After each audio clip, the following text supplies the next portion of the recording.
கேடு கெட்ட சிந்தாமணிக்கு ரேகாவே வந்து சரியான பதிலடி கொடுத்து வீட்டை மீட்டு கொடுத்தா நல்லா இருக்கும்னு நீங்க நினைச்சீங்கன்னா இந்த வீடியோக்கு ஒரு லைக் பண்ணுங்க. வாங்க வீடியோக்குள்ள போலாம். டே சத்யா, உன்கிட்ட நான் பணம் கேட்டிருந்தேன்ல, ஆபீஸ்ல கேட்க சொல்லியிருந்தேனே. ஆமா, உங்க ஓனர் என்னடா சொன்னாரு அப்படின்னு சொல்லிட்டு எங்க சத்யா கிட்ட மீனா கேட்க, அக்கா அது விஷயமா தான் இப்போ நான் கிளம்பிக்கிட்டு இருக்கேன். சார் வர சொல்லியிருக்காருக்கா.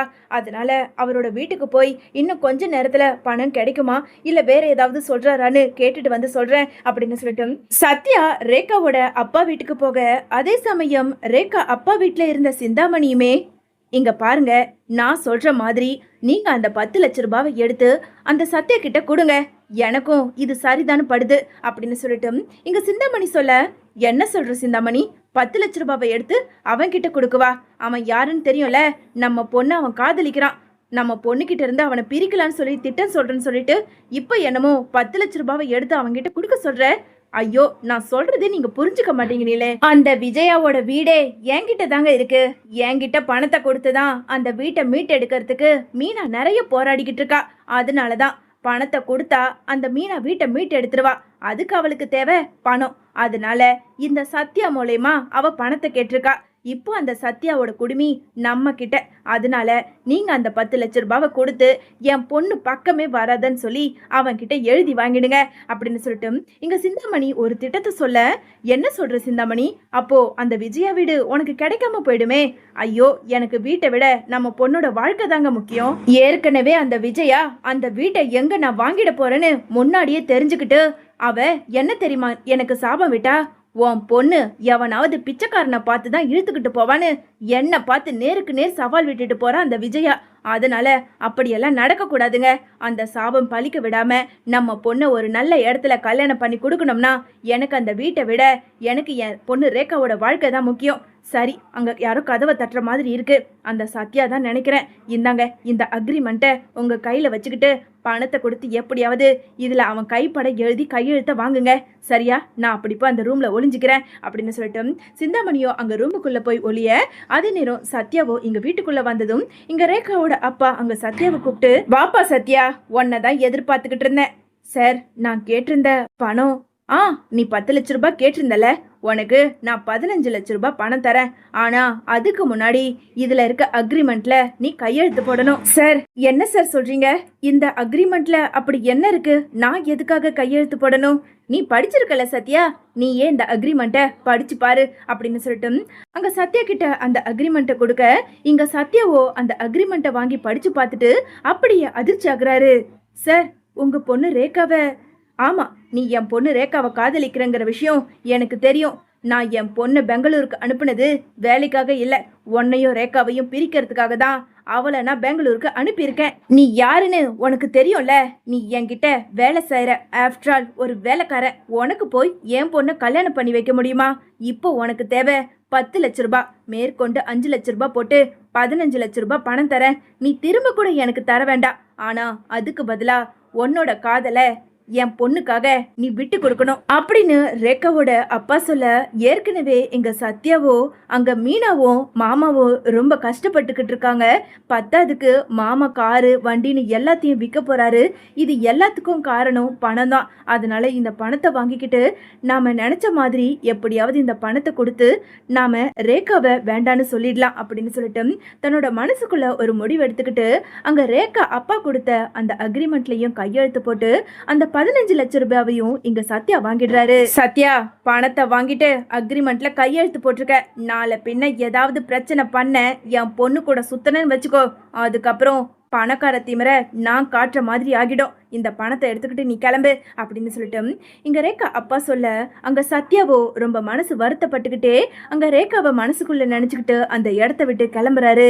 இதை பார்த்துக்கிட்டு மறைஞ்சிருந்த சிந்தாமணியும், சூப்பருங்க, நான் நினைச்ச மாதிரியே நீங்க அதை நிறைவேற்றிட்டீங்க.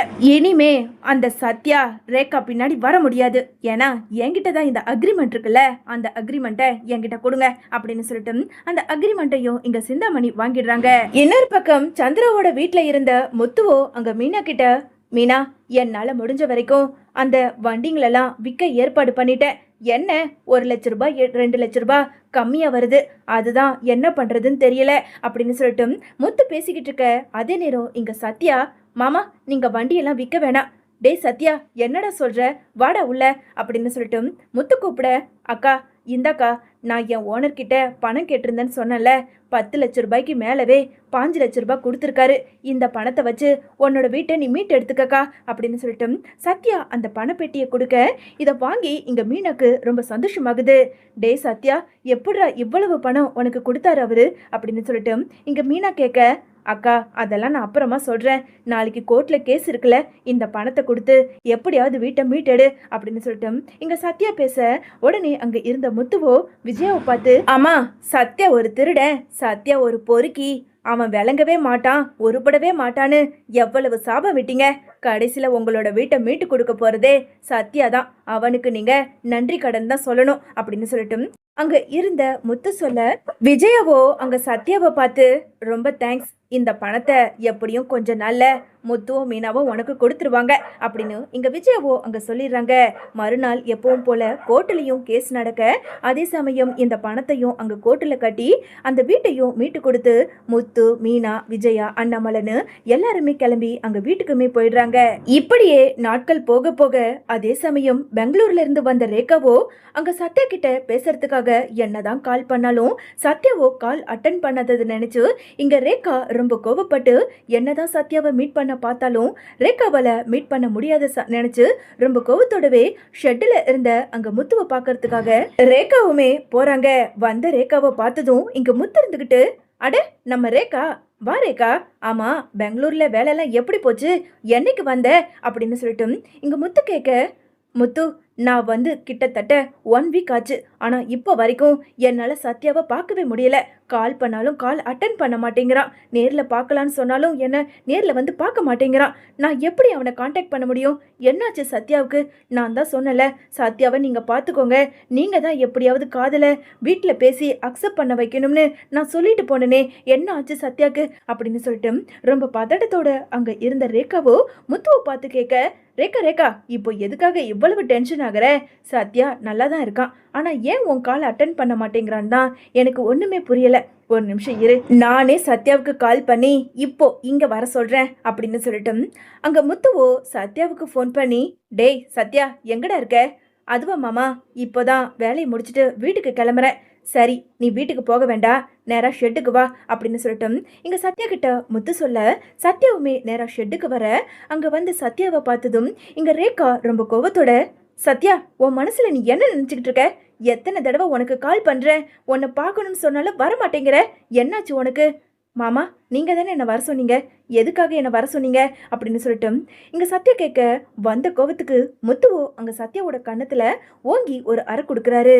மாமா இப்போ எதுக்காக என்ன அடிச்சிங்க, டேய் சத்யா, உன்னை காதலிக்கிற இந்த பொண்ணை எதுக்காகடா இவ்வளவு கஷ்டப்படுத்துற, ஆசைப்பட்டு தானே காதலிச்ச, அப்படி இருக்கும்போது இந்த பொண்ணை எதுக்கு விட்டு விலகி போற மாதிரி பேசுற, அந்த பொண்ணு எவ்வளவு வருத்தப்பட்டு உங்ககிட்ட பேசிக்கிட்டு இருக்கா, நீ அவளுக்கு பதில் சொல்லாம நீங்க கூப்பிட்டீங்க தானே வந்தேன்னு சொல்லிட்டு என்கிட்டயே திமிரா பேசுற, என்னாச்சுடா உனக்கு அப்படின்னு சொல்லிட்டு முத்து ரொம்ப கோவத்தோட கேட்க, மாமா இனிமே என்னால சொல்லாம இருக்க முடியாது, இனிமே ரேகா என்ன பார்க்க வர வேண்டாம், ரேகாவை எனக்கு பிடிக்கல, டேய் என்னடா இதெல்லாம் பேச்சு, கடைசி வரைக்கும் ஒன்று சேர்ந்து வாழ்கிற மாதிரி இருந்தால் மட்டும் 2 பேரும் காதலிங்கன்னு அன்னைக்கே சொன்னேன், இப்போ என்னமோ பாதிலே கழட்டி விடுற மாதிரி, பாவம் அந்த பொண்ணு நல்ல பொண்ணா இருக்கும்போதே நீ விட்டுட்டு போற, என்னடாச்சு, இப்போ எனக்கு உண்மை சொல்லி ஆகணும் அப்படின்னு சொல்லிட்டு இங்க முத்து பேசிக்கிட்டு இருக்க அதே நேரம் மீனாவுமே அங்க வராங்க. டேய் என்னடா ஆச்சு, மாமா எதுக்காக உங்ககிட்ட இவ்வளவு கோபமா பேசிக்கிட்டு இருக்காரு, என்னாச்சுங்க அப்படின்னு சொல்லிட்டு மீனா கேட்க, நடந்த எல்லாத்தையும் முத்து ஒன்னு விடாம சொல்ல, டேய் சத்யா, நானே ரேகாவை காதலிக்க வேண்டான்னு சொல்லும் போதே நீ அவதான் வேணும்னு சொல்லி காதலிச்ச, இப்போ என்னமோ எதுக்காக இப்படி வித்தியாசமா நடந்துக்கிற, ஏதாவது பிரச்சனையா, அவங்க அம்மா ஏதாவது உங்ககிட்ட பிரச்சனை பண்ணாங்களா, எதுவா இருந்தாலும் சொல்லு, நாங்க வேணா போய் அவங்க வீட்டுல பேசி உனக்கும் ரேகாவுக்கும் கல்யாணம் பண்ணி வைக்கிறோம் அப்படின்னு சொல்லிட்டு இங்க மீனா சொல்ல, இல்லக்கா அதெல்லாம் இனிமே கனவுல நினைச்சா கூட முடியவே முடியாது, ஏன்னா கொஞ்ச நாளைக்கு முன்னாடி உங்க வீட்டுக்கு 15 லட்ச ரூபாய் பணம் கொடுத்தாருன்னு சொன்னனே என்னோட ஓனர், அவரு என்கிட்ட ஒரு அக்ரிமெண்ட்ல கையெழுத்து வாங்கினாரு, அதுல வேற ஒன்றும் இல்லை, இனிமே அவரோட பொண்ணு ரேகா பக்கமே வரக்கூடாதுன்னு சொல்லி 15 லட்ச ரூபாவை கொடுத்து அந்த அக்ரிமெண்ட்லையும் கையெழுத்து வாங்கிக்கிட்டாருக்கா, அதனால தான் என்னோட காதலை விட்டு கொடுத்துட்டு உன்னோட வீட்டுக்காக அந்த பணத்தை வாங்கிட்டு வந்து கொடுத்தேன். அக்கா அவர் சொல்றதும் சரிதானே, நான் ஒரு பிச்சைக்காரன், அவருக்கு கீழே வேலை செய்கிறவன், அப்படி இருக்கும்போது ரேகாவை காதலிக்க எனக்குன்னு ஒரு தகுதி இருக்கணும்ல, அதனால தான்க்கா எனக்கு அந்த நேரத்துல பணம் தான் முக்கியம்னு பட்டுது அப்படின்னு சொல்லிட்டு இங்க சத்யா பேச வந்த கோவத்துக்கு ரேகாவோ அங்க சத்யாவோட கண்ணத்தை ஓங்கி பலார் பலார்னு கண்ணத்திலே அற கொடுக்குறாங்க. சத்யா, என்ன பேச்சு பேசுற? அப்போ என்னை விட உனக்கு பணம் தான் முக்கியமா போச்சா? பணம் தான் உனக்கு முக்கியம்னு சொல்லியிருந்தா, தேவன் சொல்லியிருந்தா, உனக்கு எவ்வளவு லட்சம் வேணுமோ அதை நான் உனக்கு தூக்கி போட்டு போயிருப்பேன். கடைசியில இப்படி பணத்துக்காக காதலியே வேண்டான்னு சொல்லி என் அப்பா கிட்ட எழுதி கொடுத்துட்டு வந்திருக்கியே, நீ எல்லாம் ஒரு மனுஷனா? இல்ல, ஒன்ன சொல்லி ஒரு பிரயோஜனமும் கிடையாது.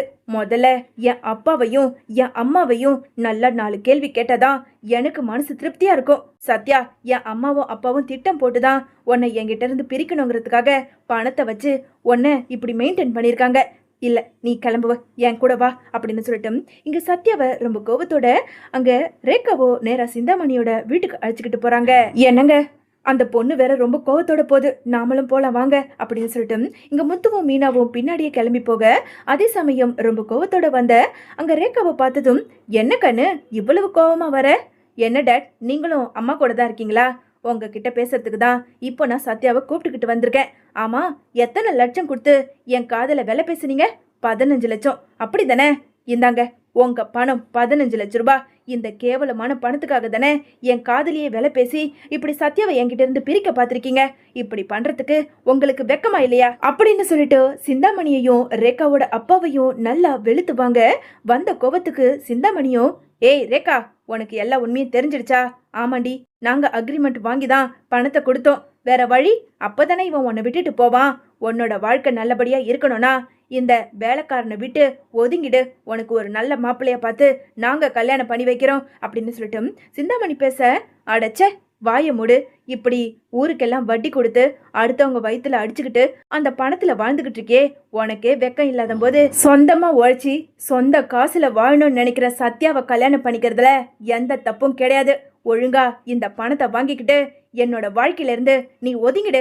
அப்பா, உங்களையும் தான் சொல்றேன், நீங்களும் தானே அம்மா கூட சேர்ந்துக்கிட்டு சத்யா கிட்ட இருந்து என்ன பிரிக்கணும்னு நினைச்சீங்க.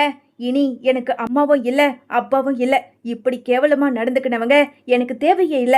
சத்யா, நீ வா, நாம போகலாம் அப்படின்னு சொல்லிட்டு சத்யாவோட கையை பிடிச்சிக்கிட்டு பணத்தை தூக்கி விசிறி எறிஞ்சிட்டு அப்படியே அங்க இருந்து வெளியே போறாங்க.